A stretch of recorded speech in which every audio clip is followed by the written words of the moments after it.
Hello and welcome to another edition of EntheoRadio, where we talk about shamanism, psychedelics, and altered states for healing. This is your captain speaking, Captain Hugh T Alkemi, also known as Travar. I'm here today with a very special guest, Erika Buenaflor. Welcome to the show, Erika. Thank you. Thank you for having me, Trevor. You're so welcome. Erika has a master's degree in religious studies with a focus on Mesoamerican shamanism from the University of California at Riverside. A practicing curandera for over 20 years, she's descended a long line of grandmother curanderas. She studied with curanderas and curanderos in Mexico, Peru, Los Angeles, and gives presentations on curanderismo in many settings, including UCLA. She lives in Tujunga, California, Los Angeles area. Great. Yeah, I'm new on that word. So welcome to the show, and we're both enjoying sunny weather because we're both in Southern California. Isn't this wonderful? Love it. Love it. I've been following you since I got your books several months ago, and first of all, I want to acknowledge that I don't have the book I'm about to talk about. Hold it up, will you? Sure. Ta-da! That one, I love that book, Curanderismo, Soul Retrieval. That one has really been a summertime read for me. And the other book I just started reading, and this is your older book, yeah? Yeah, it's my first one. Okay. And then I have a third one coming out next year. Wow, you're just all about it. So this one is Cleansing Rites of Curanderismo. Now, am I saying it right? You are, actually. Great. You are. Yeah, that's good. I think you're like, you're maybe, well, no, never mind. I'm just not going to say it, but you are one of the very few people that say it. Correctly. Way to go. Woo-hoo. Yeah, my grandparents are from Mexico, so I understand a little bit. I don't speak fluent Oh, well, that's Spanish. good, yeah. And I've probably had similar influences growing up. If you lived in the Los Angeles area, I lived in the San Diego area. Yeah. Yeah, if you have vapor rub which I do, next to my bed, like you have like an influence there from Mexico. Right. Oh, vapor rub. Right. Fun. So you actually practice. You're not just an author. You're not just a master's degree in religious studies. And are you an instructor, a professor? That was a while back.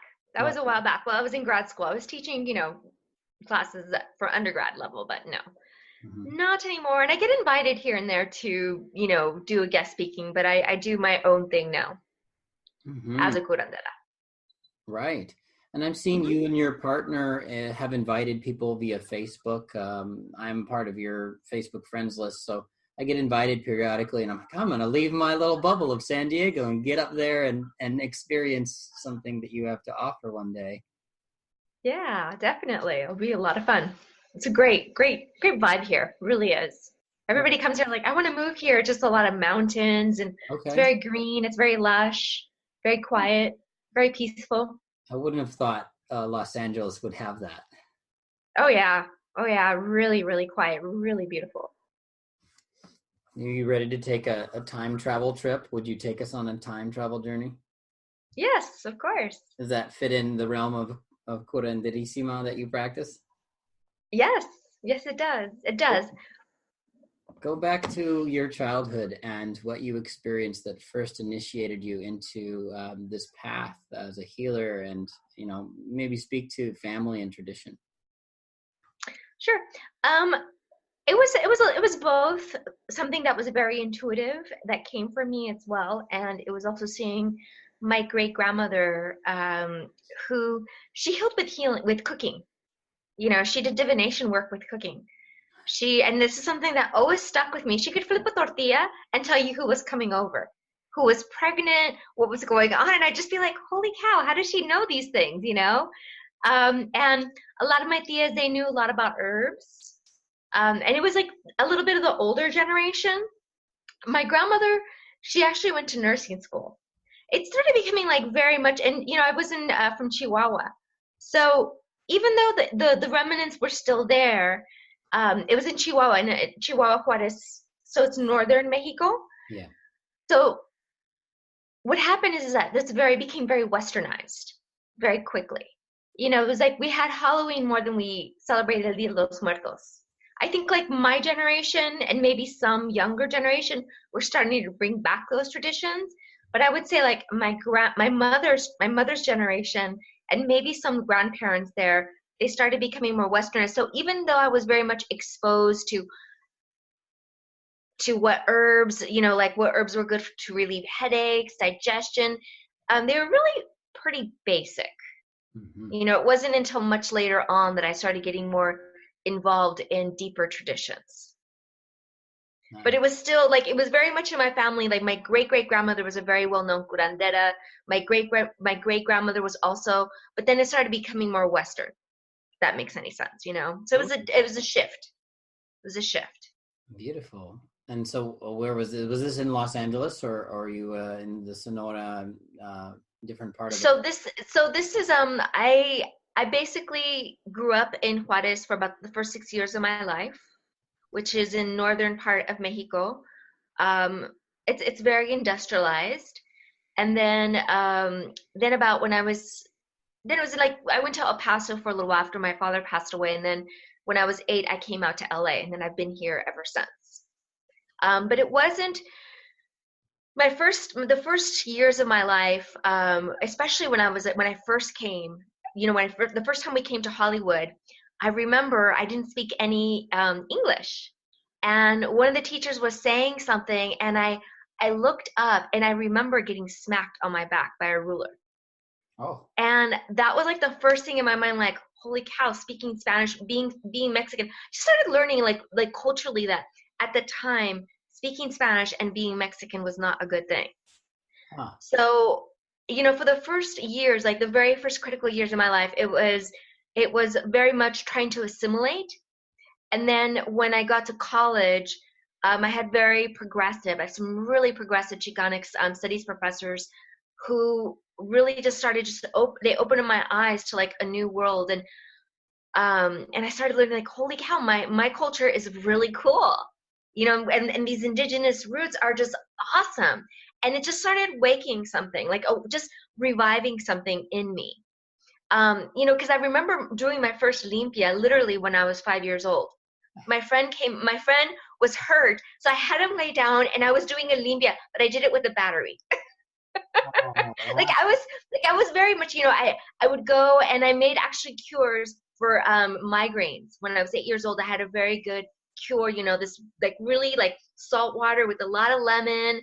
I knew already acupressure points to relieve aches in the body. So I knew these things like growing up. You know, it was very much in me. But it wasn't until I became an adult and started going to college that it was another, like more of my culture. I started embracing it more on a more conscious level.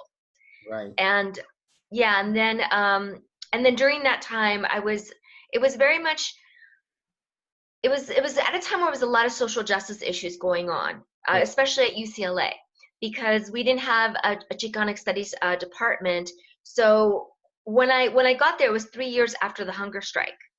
And it was still very much a lot of walkouts, a lot of things to have the right to be able to study about our culture. Mm-hmm. And, you know, things, a lot of people don't remember that, but I'm like, it wasn't that long ago. Yeah. And, you know, so I came very much involved in social justice issues, and I hence wanted to become an attorney.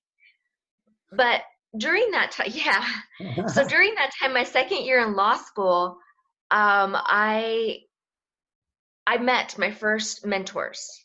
I was going to be going for just a trip to the Yucatan, thinking that I was just going to go there to relax with friends, but synchronicities happened where I met this really interesting gentleman who introduced me to my first two mentors.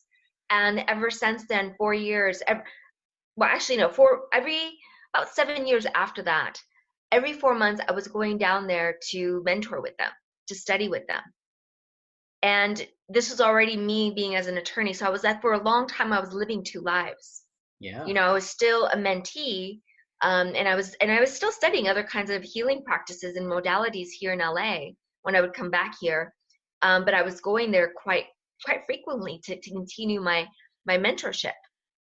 And it wasn't until I had my catastrophic injury, where I had multiple fractures, fell off a cliff, hiking, skull fracture, brain hemorrhage, left AC dislocated, 2 vertebrae in my back fractured, completely shattered my coccyx, left leg I fractured in 3 places, right leg, knee down, all of my bones shattered and came out of my heel. And, and when they told me, they told me a lot of scary stories. I was never going to be able to walk again. Sorry, you left. And I also got severe osteomyelitis. So I lost half the bones in my right ankle. So they're like, yeah, if you do walk, it's going to be with some assistance. You lost half the bones in your right ankle. And they told me, your coccyx is shattered, so you're going to be in pain the rest of your life. And when I was in the hospital, I made a very conscious choice to embrace my don, which is in Spanish, the gift of healing from God, and which is something I know we all have. Oh. And I was in a wheelchair for almost a year, but during that time, I put into practice everything that I learned from my mentors. And including a lot of Curanderismo, which is, it's kind of like you think of like shamanic acupressure. Okay, yeah. Did a lot of clearing, worked with a lot of herbs, so I didn't have to take their Vicodin and their Percocet.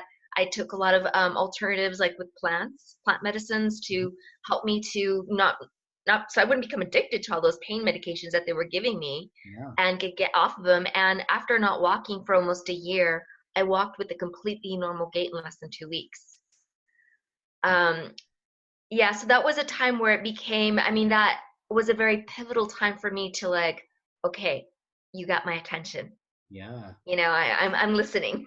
That was this shamanic sickness, maybe a call like, hey, the phone is going to ring until you pick it up, or we're going to set your house on fire and you're going to come outside and talk to us. Yeah, I was even after that, I was still a little stubborn, or, various degrees of it, but I was becoming less stubborn. I find that there's a lot of people, at least in my experience, and it might be the people I'm attracting, that are attorneys and that are very functional in altered states. Like, and they seek it out, and they probably somehow started that way in college or high school, and they really enjoyed an altered state. And then they realize that they can work with these altered states. And a lot of that is how attorneys do big cases and make points and stuff. They get in the alternative mind state that a shaman would get in. Yeah, definitely. For me, I think it's very much, while I was practicing as an attorney, I used to dance. Dancing for me was definitely a way to get into an altered state. I remember one time doing a back bend so far back, and I think I think there was like my conscious mind go like, holy cow, can I be doing this? Is this possible that my body is contorting this way? And as soon as I did that, I felt like right on my butt. It's like, oh, okay, no, all right. Yeah, no, it's pretty common. It's pretty common for a lot of attorneys. They may not embrace it, but yeah. Right, absolutely. And that which you just spoke to, the dancing and the altered state, it's a little bit reflexive of Santeria or Vudon, where they are ridden by spirit, or spirit comes in and allows the body to move in ways that we consider abnormal. Yeah, that's common throughout so many indigenous cultures and traditions. Very much so. Very, very much so. Even the sun dance, it's offerings. It's about getting into unison. And there's different purposes and different reasons, because sometimes you dance to get in the community. You dance as an offering. You dance because that's what I teach in a lot of the classes when I do shamanic dancing. I tell everybody, pace yourselves. Nice. Because this is an offering. The dance, the movement is an offering. The breath work is an offering for everybody that goes and spirals into the center. Wow. I'm ready. Let's do some shamanic dance. That sounds so fun. It is. Everybody afterwards is like, that was fun. So there's a memory I have learning within the Toltec tradition of shamanism, where there's a spinning process similar to the Sufi spinning, and that might be a little similar to what you're describing. Yeah, definitely. And there's different types of spinning. There's different types of spiraling within. This, the Native Americans, they have Kokopelli, the image of Kokopelli with the flute, and he's spiraling within the heart. And we have a lot of, there's so many dances and so many purposes in connecting with that, but definitely body movement, because, we're connecting with the auric fields around us, and especially depending on the intention, we tap into those different states of beings, those different planes, through our consciousness, through movement, and through intention. So we're going to come back to present moment, and the time travel machine is sort of fading into the background. Hold up that book that you have one more time. Actually, let's start in past. This is your first book, right? Correct. So we'll keep getting up to speed. So what was the intention behind writing this book, and what were you hoping to reveal about spiritual cleansing, Limpias? So a few things. When I first began studying Curanderismo way back, a while back, like 1997, back at UCLA, long time. I remember being really frustrated. I remember taking a class. I did very well, but I was very frustrated because the way it was a very much a structuralist approach of studying Curanderismo. It's like, you have, first of all, it was very much like putting everything in boxes, putting everything into boxes and saying, well, if we think they came from indigenous cultures and traditions, a lot of these practices, but it's hard to tell. It's hard to discern which is which and which. And I just said to myself, wait a second, that's absolute BS. We just have to take the time to go through the records, to look at the things. And that's what I began doing. It's because I feel it's very important through that process for me, which is part of my second book, Soul Retrieval. Big part of it was getting those indigenous parts of me back, throughout, because soul retrieval isn't just in this lifetime, it's throughout many lifetimes. So getting all those pieces of me back and once again embracing and reclaiming our culture, our traditions, our ways of being. So it was very much bringing up those traditions and linking them to the ancient indigenous peoples, specifically the central Mexican peoples and the Maya peoples, and linking them and also showing people how to do it for themselves. Because I feel that some of my best and my favorite mentors were the mentors that taught me how to do the magic, taught me how to do the limpias. Because sometimes you'll go to someone, which is okay. It's just okay. You'll go to someone and they'll tell you, oh, well, it's $600 to do this, and I'm like, holy cow, like what? It's like, well, what are you going to do? Why are you doing? I mean, which is fine. That's what you want to work with. But I said, you know what? Let me teach people how to do it. Let me teach people their basic steps, and then I encourage people go from there. Let me teach you how to do a fire limpia, how to work with, and how the ancient worked with the fire, and some of the basic principles of that. So people have the basic building blocks, not just to do the ones that I teach them, but then to add their own and add from it. And because a lot of it, it's very much innate with us. It's very much intuitive with us when we go and we have the basic tools, we can build from that. Yes. So it was really a source of empowerment for not just people, Latinx, not just the Latinx community, but everybody, that want to get back and connected with earth-based ways of healing and cleansing and manifesting. Absolutely. I noticed you touched on this, and this is your book series. I'm not sure if it's in the first book, but I know it's in that second book, Soul Retrieval. Yours is the first book that I've read where it's referencing Curanderismo with an X, Curanderismo X. Is it? How do you say it? Yeah. And then Latinx. It's the first book I've read. Yeah. It was something that somebody suggested to me, because I started seeing this too, a lot of people in the Latinx community, and it made sense to me. It made sense to me when I saw it, and I found out that they're going beyond binary genders. In my first book, I hadn't seen it, and then I started seeing it, and I embraced it because I feel that a lot of shamanic practices, they're beyond binary genders. Right. Yeah. There's amorphic, they're gender and gender and gender. It's not just binary. And a lot of the indigenous traditions, they don't function that way. Okay, yeah. They may function in certain levels, in certain ways, in certain, but it's not the way we may look at it. Sure. Right. I understand. And language is, especially Spanish, Castilian Spanish is a very westernized binary thing. Either or, this or that kind of thing.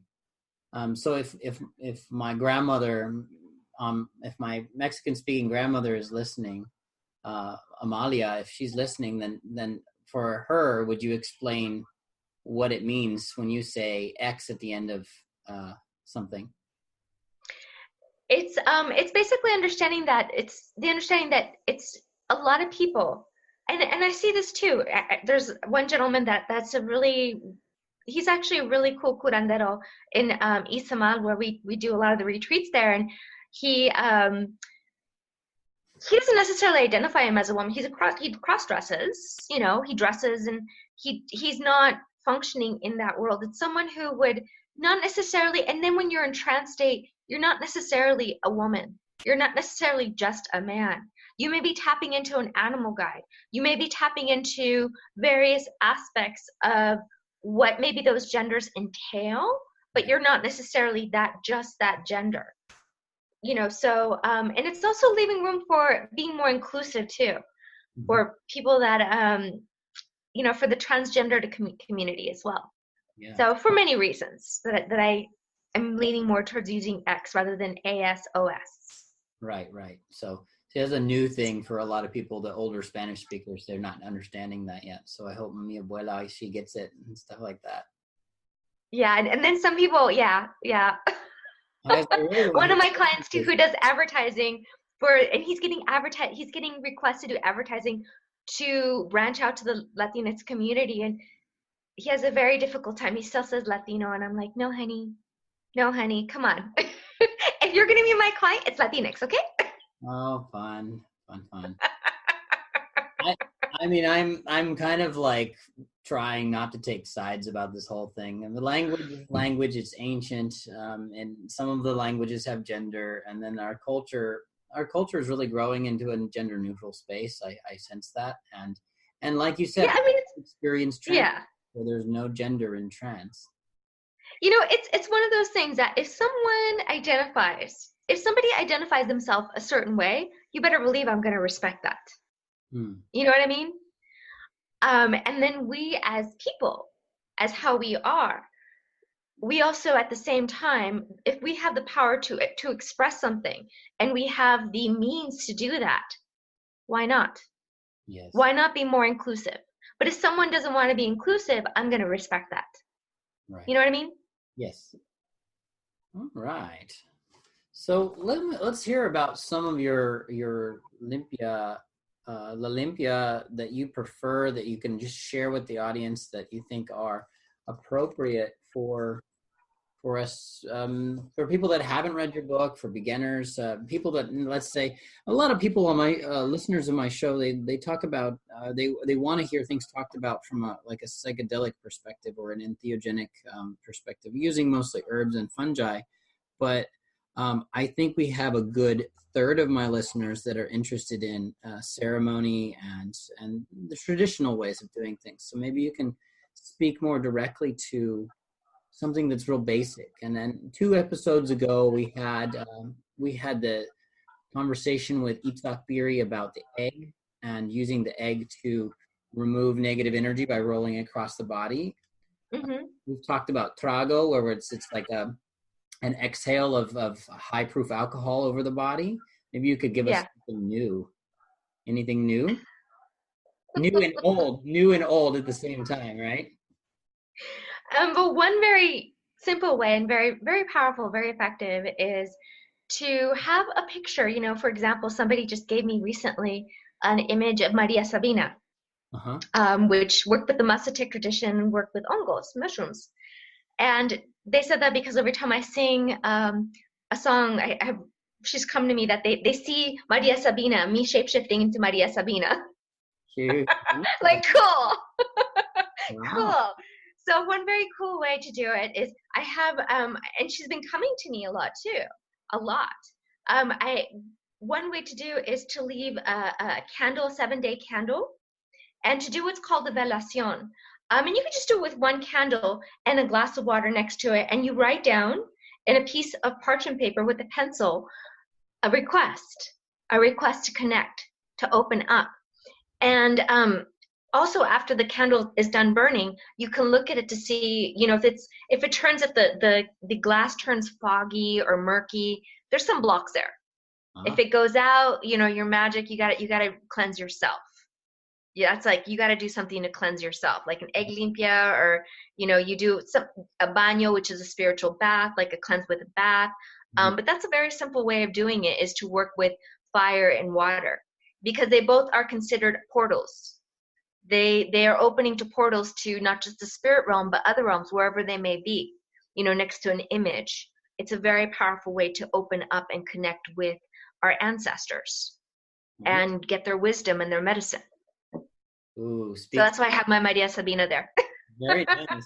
Well, I am super excited to hear some of your music, and I'm also wanting to, because this isn't, I don't want to put you on the spot to sing or anything, but I want to know more about spiritual bathing. Baños, bañex, bañexing. Okay, baños. Let's talk about that. We've never talked about that on my show, and I know that's a huge part of a lot of traditional medicinal curanderX stuff. Yeah. So baños,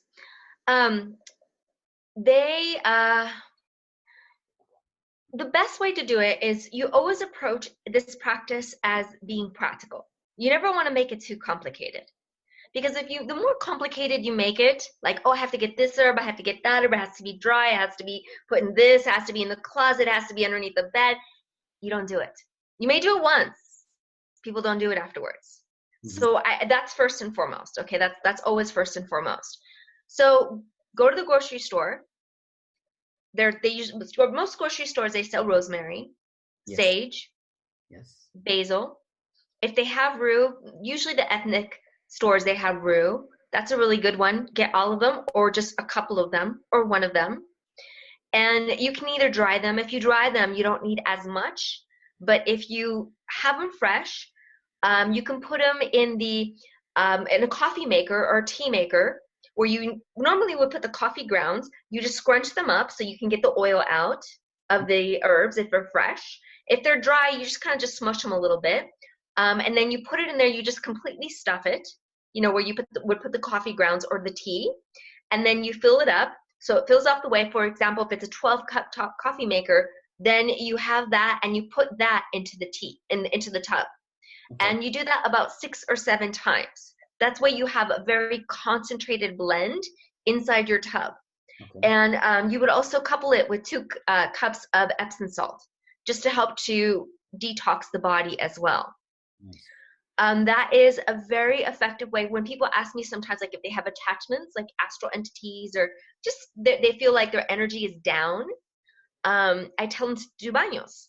To do baños if they can weekly, just periodically, regularly, because after a while, things like that can't attach to us. And we get a lot more energy, especially if we feel lethargic.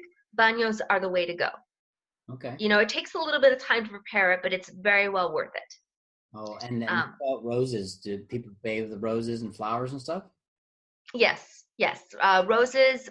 I mean, the only thing with roses, it's ideal to try to get them from a garden rather than a florist or like a store. Right. It's just they don't have their, a big part of their magic and their power is their scent. Yeah, their aroma. Yeah, and a lot of the stores they've like hybridized them so they look really pretty and they last a long time, but they've lost their aroma. So yeah. Yeah, that's a huge part of growing up for me. Is my grandmother, who I've referenced before on the show already. She always had a rose garden, and she always had an herb garden. And I've lived my life from the place of, if you don't have time to stop and smell the roses, what do you have time for? So whenever I'm walking down the street, I always stop and smell the roses, and it's paramount. The roses and the vibrations of wild roses that haven't been cultivated like for stores. It's totally different experience. And in some ways, I think it really reaches out and contacts the ancestors. Yes. Oh, yes, indeed. Oh, yes. I mean, I would say, like, whatever you can get that's fresh, if you can get it, from maybe you're just like growing them in water, like jars, on your windowsill. That's better than something, that's the best actually, because if you can connect with whatever plant that you're going to use for that, that's ideal. And at the same time, keep it practical. Yes, absolutely. Very good advice. Wonderful. Okay, so we're moving forward into the next book. Let's talk about soul retrieval, because soul retrieval is so important, I think, for moderns, for Western modern people. What? Yes. So speak to soul loss and then speak to soul retrieval. It is so common. It is, because some people think like, oh, even if you haven't had like a huge traumatic life, it was pretty, mellow.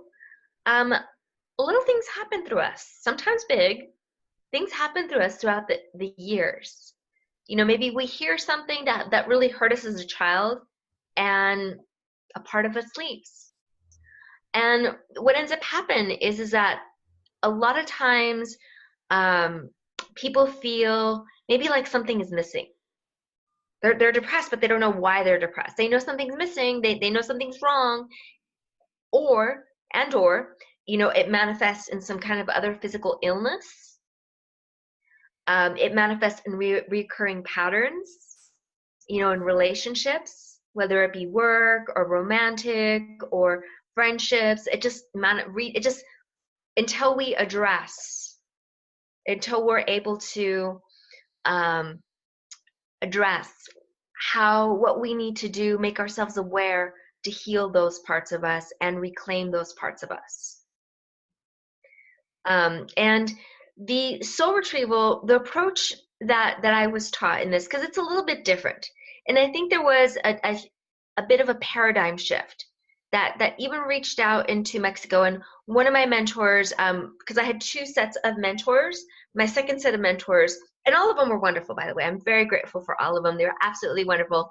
And I would definitely say my second set of mentors, one of the ladies, Melina, she was very, very progressive. And actually both the ladies, they were very progressive. And they, if anything, they were seeing, it was a paradigm shift of no longer, I am the healer, I am going to heal you. I'm going to clear things for you. I'm going to open up a pathway. I'm going to do things, but you have to do the work. You have to take responsibility. Yeah.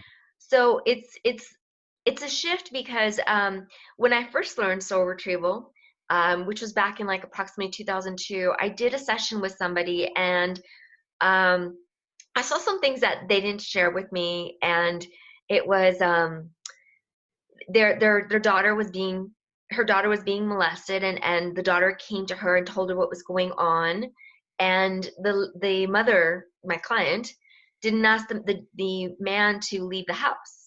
And every time she saw, like periodically, her soul pieces actually were leaving, like were splattered all over the place in different realms, became very fragmented. So during our journey, I got those fragmented pieces and I brought them back. But guess what? She wasn't really ready to take responsibility. First of all, she hadn't told me that this was going on. So when I told her what I saw, I wasn't sure if what I was seeing was metaphorical or if it was literal. So when I said, this is what I saw, I'm not sure, and she was crying. So I'm like, okay, yeah, what I saw, it happened. And, we had a beautiful session, and, she hugged me, she thanked me. But after that, I never saw her again. And I went and I told one of my mentors, and Barbara, she was like, she kind of just said, oh, well, yeah, it's because you Westerners, you guys just want a pill. Take a pill, make it go away. Take a pill, make it go away. Quick. Yeah, you don't want to do the work. You have to do the work. So she taught me this, this is her perspective, which is kind of true a little bit, has some truth there. So she taught me this method of Curanderismo soul retrieval, which is really a manual of being good to ourselves. and doing it in a way that is understanding that our life is sacred, what we're doing is sacred, treating our practices as that, and we work with the cardinal spaces. We work with the south, the west, the north, the east, the center, to journey and get sacred essence energy from those spaces. Because it's believed that the sun and these cardinal spaces, they actually emit soul energy. Because soul energy was believed to be an essence energy that was found throughout the universe, that was given to us when we were born. But the thing is, after a while, when we're not taking care of it, parts of it leave, which is equivalent to being the soul, right? Yeah. And when we go to those spaces and we work consciously with and the cardinal spaces are also thought as like supernatural beings, and there's representatives there too, right? When we consciously work with them and we do ceremonies and we engage in that, we journey, we get medicine from those spaces. Yes. So from the south, we get medicine of giving us the will to discover and understand what happened. The west, we get energy to work with our shadow aspects. What is going on? What are our bad habits? How do we limit ourselves? What are our toxic energies that we have allowed? And then the north, connecting with our ancestors, connecting with cosmic beings, connecting with divine guides. The east, coming into new beginnings and committing to that. So it's working with all those spaces, and it's not necessarily that you have to do all those things to make the soul retrieval happen, because sometimes it just happens. It's very it's very eclectic, it's very fluid. So it's not thinking about like, okay, let me do what I have to do so I get to the end point. Right. It's a shift in perspective in how we approach healing. Not doing, okay, let me do ABC so I can get to the D and be healed. Interesting. It's understanding that the more we honor ourselves, the more that we're patient, compassionate, the more we will bring those pieces back, and that's what ends up happening. And those pieces don't leave, because what happens is if we bring them back and we're not ready to commit, just as they left, they'll leave again. Right. They're like, you're not honoring me. You're still doing the same stuff that you were doing while I left. I'm out of here. Right. But if we treat it as a process and really discover and understand and are open to releasing and nurture ourselves, those pieces don't leave, and we get stronger. And we become whole. Exactly. Yeah. Exactly. Integrated psychology. Beautiful. I have more honor and respect for you for explaining that in a way that is rarely explained by members of the Foundation of Shamanic Studies, where I studied. So thank you. Thank you. Thank you. Thank you for allowing me.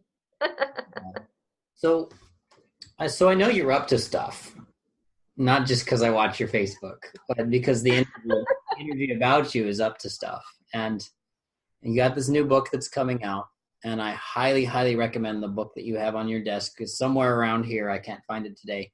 Hold that book up for me again for our listeners or watchers. There it is. Curanderismo Soul Retrieval. This came out this year, or when did it come out? Yes, it came out this year. So yes, tell us. Oh, we know it was May. Very nice. May 2019. Curanderismo Soul Retrieval by Erika Buenaflor. Pick it up if you can on Amazon, right? Yeah, anywhere. You can find it a lot of different places. Inner Traditions, you can find it anywhere. Yeah. And the publisher's Inner Traditions. If you can go check out their catalog, they have a lot on shamanism, and they've got Erika's stuff. Tell me, you just got news that your books are going to be in Spanish. Yes? Yes. The first book. Okay. Cleansing Rites of Curanderismo. Yeah. So I'm like, yay, wonderful. Because I had a lot of people ask me, can you publish this in Spanish? Like, well, that's up to my publisher. Nice. And then the other book is an audio book. Yeah, it's coming out. I'm getting the details. I was just heard the news yesterday. Oh, so there really ought to be more shamanism audiobooks. I've scoured audible.com for that, and it's in rare supply. Yeah. So you're very Yeah. lucky to be one of few people that have a shamanic audiobook. Yay! Very grateful. Very cool. So I think you do like sound healing stuff because I got invited to something like that. What are you up to? Tell us what we're looking for to expect from. Next year I have a really exciting. I'm finishing up the soul retrieval classes this year.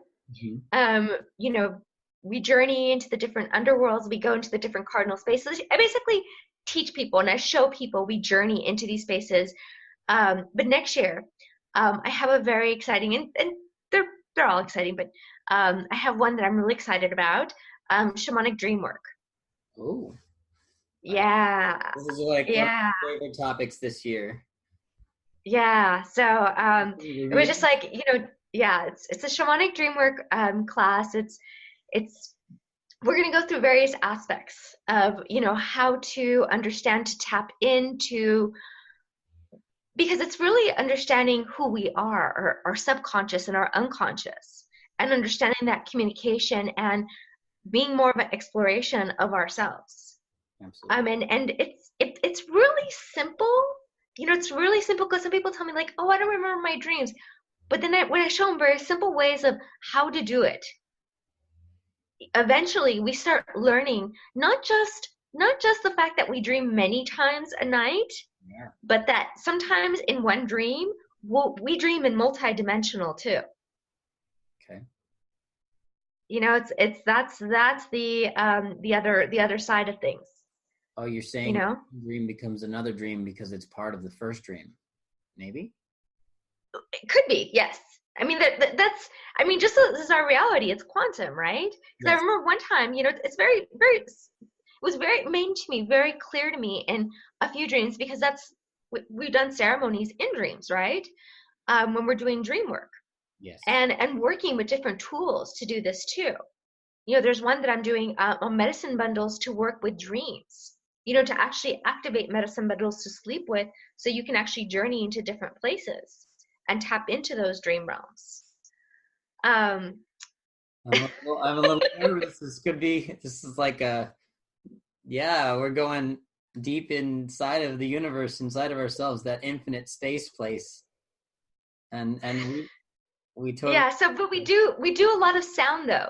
We do a lot of, because we show people and we start setting up, working already like an inception Yeah. of seeding a lot of these ideas with sound. Okay. I do drumming. We work with the different crystal bowls, Tibetan bowls, gongs, rattles, and we do a lot of breath work. Because breath work, it's so it's so important to help us to get into the trance states, and also to cleanse our body and rejuvenate our body. And a lot of the Maya vase, if you go to mayavase.org, a lot of the images where they're doing rituals or they're doing ceremonies, they're usually doing some kind of breath work. They do mudras, hand postures. Mhm. There's air volutes going into the nose. So breath work has always been a very critical part in doing journey work. Interesting. Very interesting. Yeah. So when can we expect to see offerings that are along those lines, and where? So January, it's in realizeyourbliss.com. If you go to the event page, you can see I have various classes that are going on there. I'm still doing the medicine bundles classes, but the shamanic dreamwork classes are going to be at Liberate Hollywood. Okay. And you can get all the information at realizeyourbliss.com on the events page. And then we do a lot of other things too. We do moon bath ceremonies, and we do cacao ceremonies. And when we're doing the cacao ceremonies, they're a little bit different, because we honor the various months of the Central Mexican and the Maya peoples, like were the celebrations. Okay. So it's connecting with those traditions and the energies of the certain months, and how they can benefit us in our lives, and connecting with those traditional ways of Nice. celebrating with cacao. Very nice. So let's. Yeah. I guess probably several people who listen to my show on the regular would put a foot in my butt if I didn't ask you about entheogens and sacred medicine plants and your experience with those things, if you're willing to be revealed. Yeah. Well, I have worked in Peru, with quite a bit with grandmother, ayahuasca, with San Pedro. Have done a lot of work with mushrooms, peyote as well. They're definitely, they're definitely master plants. They're great helpers. They're wonderful helpers that I feel that they're coming more prevalent, and hopefully in respected ways and loving ways, to help us wake up, to help us to heal, to help us to reconnect, Yes. and to help us to remember who we are. Yes. And our infinite potential. Well said. Well said. Give us. So, do you prefer to work with one over another? Is it in sort of like the Don Juan, Carlos Castaneda tradition? They were working with certain medicine plants. Do you do that? Is cacao yours, or is there a specific plant spirit that speaks louder? So, for grandmother, ayahuasca, cognitive. Grandfather, San Pedro, the heart. Mushrooms, the third eye. Awesome. So if we're attracting nasty things, or we need clearing, we need an opening, mushrooms, something going on with the mind, grandmother, ayahuasca. San Pedro, heart. Peyote is very much, they're all soul, but it's very much deep soul healing and clearing. So, but that's how they've come to me, so yeah. Wonderful. Wonderful, wonderful. So, any chance that you might be wanting to do some stuff in San Diego where I could attend something in my own backyard?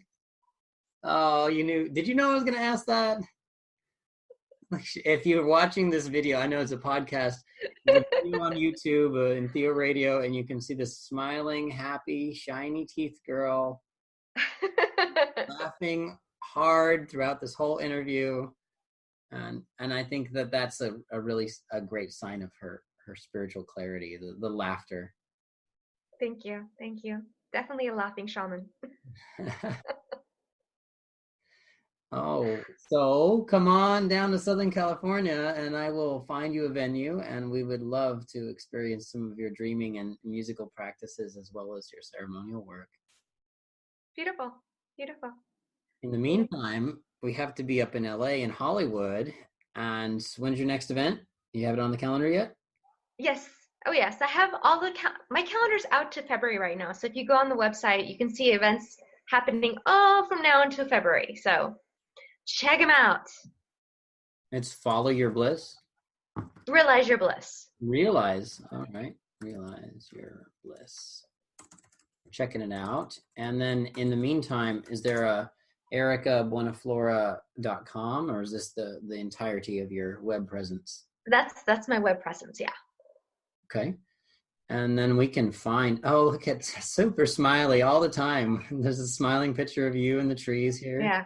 It's really funny. My grandmother, growing up, when we would take pictures, she used to get teased a lot because I had a Kool-Aid smile.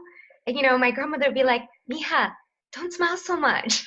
And then I would look very funny because I'd be like, trying not to smile.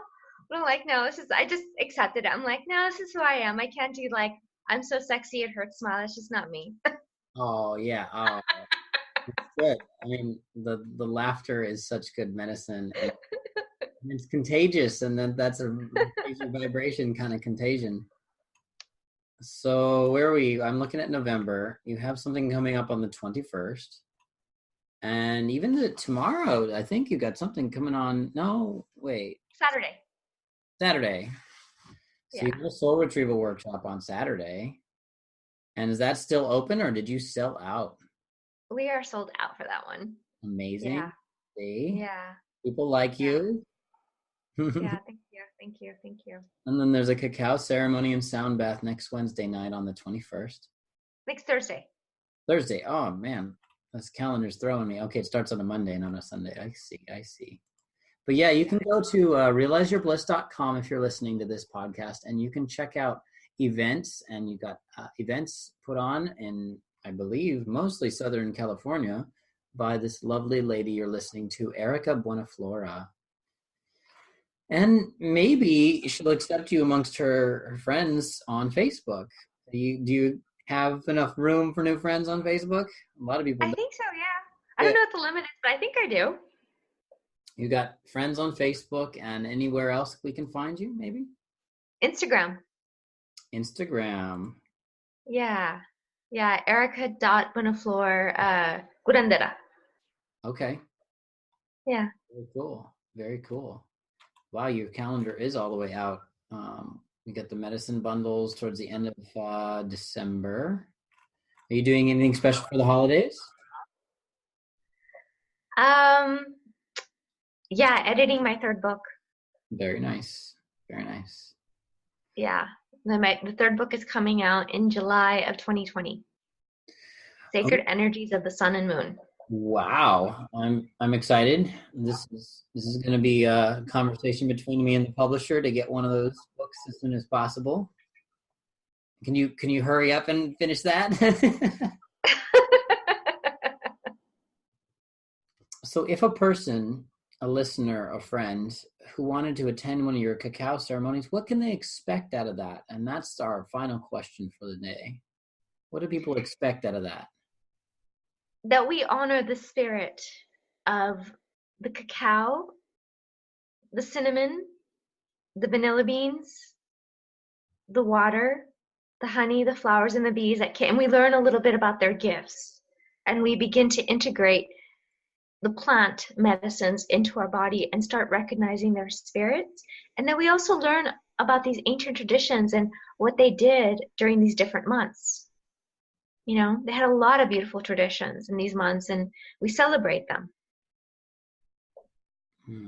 Very beautiful. Thank you for sharing that. And I wonder if there's a way to comment on this video on YouTube. If you can say whether or not you've experienced the cacao ceremony, what you got out of it, what your experience was like. Please share that. And I really want to encourage people to pay attention to their dreams, because those are important. They help us make this reality. Indeed. All right. Well, this has been another edition of EntheoRadio, where we talk about shamanism, psychedelics, and altered states for healing. We've had a special guest, Erika Buenaflor. Welcome to the show, and I hope welcome you back in 2020. Definitely. Find her stuff online under her name. You can find her books at innertraditions.com. The catalog there carries 2 of her books and soon to be a 3rd. And you can find a whole lot of fun on realizeyourbliss.com. Is that right? Yes. And you can contact Erika for her healing work or divination or even some of her events. Yes. Thank you so much for being here today. And this is Captain Hugh T Alkemi signing out, and we'll speak with you soon.